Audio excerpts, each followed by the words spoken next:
একটা ইনসিডেন্ট তো হয়েছে। ওই ইনসিডেন্টের পরে আমরা বিভিন্ন ধরনের স্টেপ নিয়েছি, যেমন ফুট পেট্রোলিং, ভেহিকুলার মোবাইল, পাবলিকের সঙ্গে কথা বলা।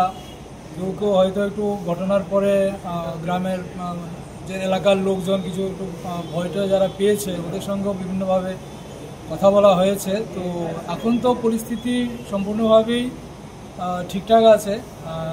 এবং অ্যাকচুয়ালি আমি যা দেখেছি, এখানকার মানুষ, এখানকার এই এরিয়ার লোক, এই ডিস্ট্রিক্টের লোক সবাই শান্তিপূর্ণ সহাবস্থানে বিশ্বাসী এবং সেইভাবেই ওনারা থাকতে চান, এভাবেই আছেন এবং আগামী দিনেও এইভাবেই থাকবেন, এটাই আমার বিশ্বাস।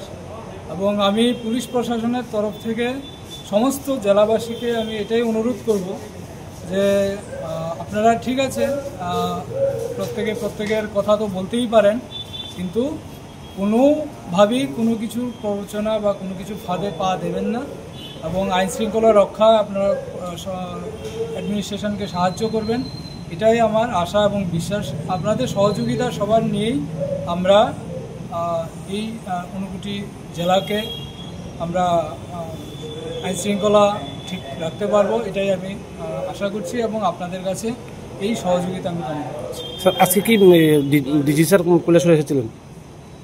হ্যাঁ, ডিজি স্যার এসেছিলেন আমাদের কৈলাসহর থানা ভিজিটে। এটা ওনার নর্মাল ভিজিট।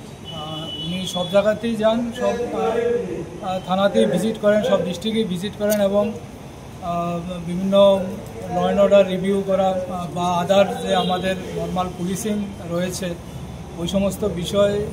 তো অ্যাজ আমাদের গার্জিয়ান উনি আসেন, ভিজিট করেন, আমাদেরকে গাইডলাইন দেন, সেই হিসাবে আজকে উনি এসেছেন। স্যার, কৈলাসহরে কি কোনো বাড়তি নিরাপত্তা বাহিনী মজুত রাখা হয়েছে কি?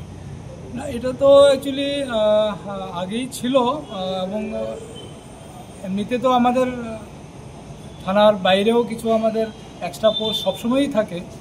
তো কালকে এটা আনফর্চুনেটলি একটা ঘটনার পরে কিছু লোক এক্সট্রা এসছে, কয়েকদিন হয়তো 1-2 দিন থাকবে। আর এমনিতে ওই ঘটনার জন্য আমরা অ্যাকচুয়ালি আনিনি। এটা এখন চৈত্র সংক্রান্তি রয়েছে, পয়লা বৈশাখ রয়েছে, এই সমস্ত রিলেটেড বিভিন্ন মেলা অনুষ্ঠিত হয় বিভিন্ন জায়গার মধ্যে।